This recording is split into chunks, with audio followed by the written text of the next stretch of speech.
कि जगरा तू तकले भरी नजरिया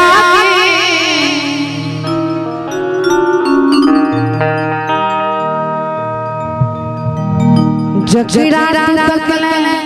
भरी नजरिया जिंदगी जोर भोगले जगरा तू तकले भरी नजरिया जगरा तू तकले भरी नजरिया जिंदगी जोर भोगले जगरा तू तकले भरी नजरिया जिंदगी जोर भोगले जीवन में गुंजन हरिया जीवन में गुंजन हरिया एक पल में भोर भोगले जगरा तू तकले भरी नजरिया जगरा तू तकले भरी नजरिया जिंदगी जोर भोगले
दोनों हाथ उठा लियो सब कोटे और ताली के साथ कि सुन ले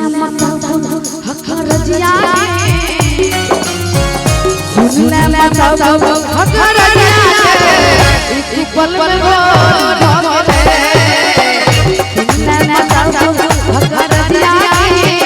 एक पल में भोर भोगले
नजरिया जिंदगी